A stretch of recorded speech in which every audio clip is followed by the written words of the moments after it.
kembali Anda ikuti Indonesia Dalam Berita. Terima kasih Anda masih bersama kami di Buletin Indonesia Dalam Berita. Dan berikut kami sampaikan informasi aktual lainnya. Pendengar dan juga pemirsa Trijaya, kabar baik bagi calon jemaah haji. DPR dan pemerintah menyepakati biaya penyelenggaraan ibadah haji atau BPIH 2026 sebesar Rp87.400.000, turun 2,8 juta dibanding tahun ini. Ketua Komisi 8 DPR Marwan Dasopang mengatakan dari total biaya ibadah haji, jemaah menanggung rata-rata Rp54 juta untuk ongkos penerbangan, akomodasi di Mekah dan Madinah, serta biaya hidup selama menjalankan ibadah haji. Sedangkan sisanya, sekitar 33 juta ditanggung melalui nilai manfaat dana haji yang dikelola oleh Badan Pengelola Keuangan Haji.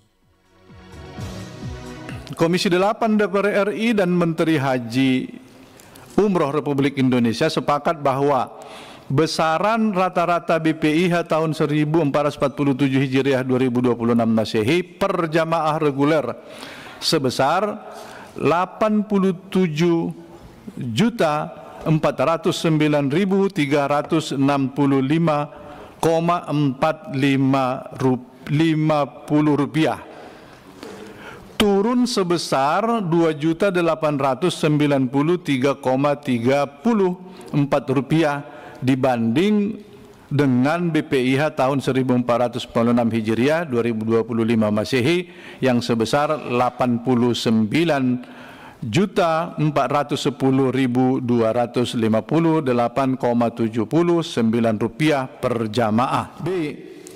Biaya perjalanan ibadah haji BP atau yang ditanggung langsung oleh jamaah rata-rata per jamaah sebesar Rp54.806,58 atau sebesar 62% dari keseluruhan BPIH. Dan dialokasikan untuk biaya penerbangan, sebagian biaya akomodasi Makkah, sebagian biaya akomodasi Madinah, dan biaya hidup living cost. Dan BP tahun 2026 turun sebesar Rp1.237.944,20 dibandingkan dengan tahun 2025 yang sebesar Rp55.431.750,78. Sebelumnya juga disepakati penyamaan masa tunggu jemaah haji menjadi 26 tahun. Wakil Menteri Haji dan Umroh Dhanil Anzar Simanjuntak menilai kebijakan ini sebagai terobosan penting, mengingat masa tunggu tiap provinsi yang masih berbeda-beda. Bahkan ada jemaah di provinsi tertentu yang harus antri 47 tahun untuk bisa naik haji. Dan dampak dari pembagian kuota dengan pola penghitungan baru, akan ada 10 provinsi yang berkurang dan 20 provinsi yang bertambah waktu tunggunya. Kini kita ke informasi lainnya. Pendengar dan juga pemirsa Trijaya, setelah bertahan lebih dari 2 dekade, tarif Transjakarta segera disesuaikan. Gubernur DKI Jakarta Pramono Anung berjanji, tarif baru Transjakarta akan diputuskan dengan mengakomodir masukan masyarakat. Menurut Pramono, selama ini Pemprov Jakarta menanggung subsidi besar untuk tiap perjalanan Transjakarta. Dari tarif asli Rp13.000 per penumpangnya, masyarakat hanya membayar Rp3.500 sekali jalan dan sisanya disubsidi oleh Pemprov. Namun beban subsidi itu semakin berat karena pemangkasan dana bagi hasil dari pemerintah pusat. Pramono memastikan kenaikan tarif Transjakarta tidak akan membebani kelompok masyarakat tertentu. Ada sebanyak 15 golongan masyarakat yang mulai dari aparatur sipil negara, anggota TNI Polri, pelajar, penyandang disabilitas hingga lanjut usia yang akan tetap dapat menikmati layanan Transjakarta secara gratis. Lalu berapa kira-kira tarif baru Transjakarta yang harus dibayar oleh pengguna? Berikut bocorannya dari Haris Muhammadun, Ketua Dewan Transportasi Kota Jakarta.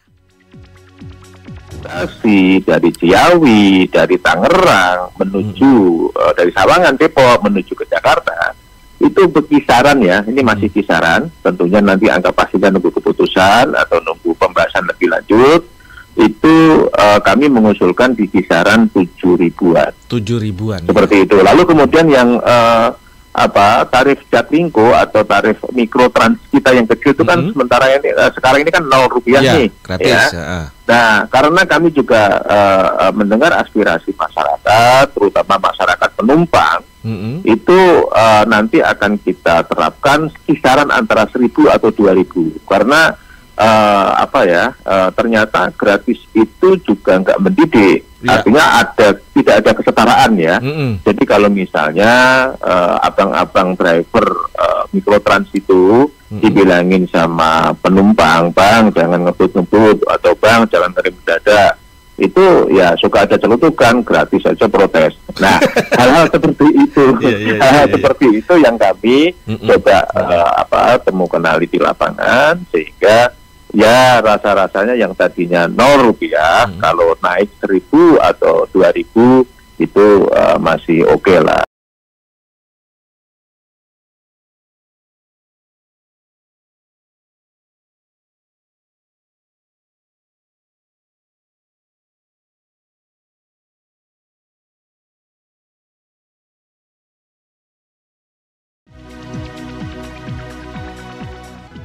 Informasi berikutnya, Menteri Keuangan Purbaya Yudi Sadewa buka suara soal peluangnya masuk ke partai politik. Meski namanya sedang moncer, Purbaya menegaskan tidak berminat terjun ke kancah politik.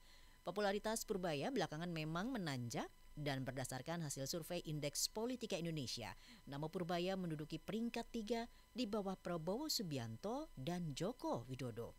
Bahkan untuk elektabilitas calon presiden mendatang, Purbaya mengantongi 22,50% suara, hanya kalah dari Prabowo Subianto yang masih dominan dengan 40,12%. Namun saat berbicara di program Rakyat Bersuara iNews TV, pakar ekonomi Antoni Budiawan mengingatkan, puja-puji terhadap Purbaya bisa berubah menjadi caci maki jika kinerjanya sebagai Menteri Keuangan tidak terbukti efektif memperbaiki kesejahteraan masyarakat. Jadi kebijakannya belum kita lihat secara detail, tetapi komunikasi dia adalah misalnya dia menolak menaikkan pajak. Oke. Ya. Beda dengan Bu Sri Mulyani. Bu Sri Mulyani yang katanya rakyat sudah sangat disusahkan dengan kenaikan pajak. Nah, Pak Purbaya nggak mau naikin pajak, Bu Sri Mulyani waktu itu agak ketat dengan pajak. Salah satunya juga naikin yang pajak. Lainnya adalah mengenai dia jelas-jelas begitu ada kereta cepat, lalu dia bilang saya tidak mau membiayai pakai APBN. Nah, di mana bahwa Sri Mulyani sudah membuat PMK, Peraturan Menteri Keuangan, bahwa di situ boleh dibiayai dari APBN. Nah, inilah yang membuat Purbaya ini sangat populer. Tetapi saya mau mengingatkan bahwa popularitas ini kalau tidak dijaga maka akan menjadi bencana. Akan jadi bencana. Saya mencontohkan itu waktu SBY dalam level presiden itu sangat dipuja-puji. Ya, tahun 2009 dia menang langsung 60% lebih. Ya. Tapi begitu di penghujung pemerintahannya tanggal 4 April 2014 di tajuk rencana Kompas itu mengkritisi SBY sangat tajam sekali. Pro job, pro growth, pro poor itu dibilang tidak berjalan sama sekali. Satu. Di penghujung tahun yang dulu dipuja-puji menjadi dicaci maki. Pada saat itu saya menulis juga, akankah sejarah berulang? Di mana pada saat itu Jokowi menjadi media darling. 2014, dia dari 2012 udah dipuja-puji terus, kemudian dia jadi itu. Lalu terbukti sejarah berulang bahwa sekarang ini Jokowi dicaci maki. Ya, banyak menyusahkan rakyat Indonesia, bahkan mendapatkan OCCRP ya, menjadi tokoh terkorup nomor 3 dan sebagainya. Nah, yang saya mau ingatkan adalah kalau Purbaya mengenai pencitraannya, maksudnya mengenai sikapnya dan sebagainya yang begini luar biasa, kalau tidak disertakan dengan prestasi, maka akan menjadi caci maki.